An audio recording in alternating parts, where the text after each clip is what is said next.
God is the first doctor while doctor is the second God అన్న saying మీరు వినే ఉంటారు.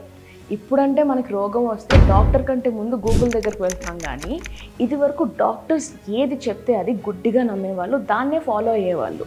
కానీ ఇదే నమ్మకాన్ని సిగరెట్ బ్రాండ్స్ అడ్వాంటేజ్ తీసుకున్నాయి. ఎలా? నెక్స్ట్ 1 minute కట్టే కొట్టే తెచ్చి అన్నట్టు చెప్తాను, వినండి. 1920 ఎండింగ్స్ 1930 బిగినింగ్స్లో అప్పుడే జనాలకి మెల్లగా సిగరెట్ స్మోకింగ్ వల్ల హెల్త్ ఇష్యూస్ వస్తున్నాయి అన్న కన్సర్న్స్ మొదలైనవి. ఇలా ఉంటే అసలుకే ఎసరు అని అనుకున్న సిగరెట్ బ్రాండ్స్ వీటికి సొల్యూషన్స్ ఎత్తుకోవడం మొదలుపెట్టినాయి. వాళ్ళకు వచ్చిన ఆన్సర్స్ డాక్టర్స్, ఇంకా జనాలకి డాక్టర్స్ మీద ఉన్న నమ్మకం. ఫిజిషియన్స్కి కార్టన్ నిండా సిగరెట్ బాక్సులు పంపించి దాంతోపాటు హే మా సిగరెట్ బ్రాండ్ స్మోక్ చేస్తే మీకు తక్కువ ఇరిటేషన్ అవుతుందేమో ఒకసారి చూడండి, ఇప్పటికే చాలామంది తక్కువ అవుతుంది అని చెప్పారు అని లెటర్ కూడా పంపించి మొట్టమొదటిసారిగా American tobacco brand lucky strikes 20,679 physicians says that Lucky's cause less irritation అని క్యాంపెయిన్ లాంచ్ చేసింది.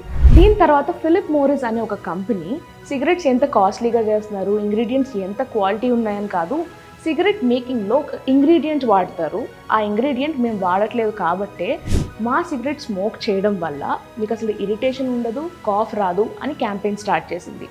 దీని తర్వాత ఆర్జే రెనాల్డ్స్ అన్న company most of the doctors smoke camels then any other brand అన్న క్యాంపెయిన్ స్టార్ట్ చేసింది. ఇలా కంపెనీలు పోటాపోటీగా క్యాంపెయిన్స్ రిలీజ్ చేస్తున్న టైంలో సైన్స్ సైలెంట్గా తన పని తను చేసుకుంటూ వెళ్ళిపోయింది. 1950s స్మోకింగ్కి క్యాన్సర్కి లింక్ ఉంది అని ఒక స్టడీని రిలీజ్ చేసింది. ఇంతదాకా క్యాంపెయిన్స్ చేసిన కంపెనీలు ఊరుకుంటాయా?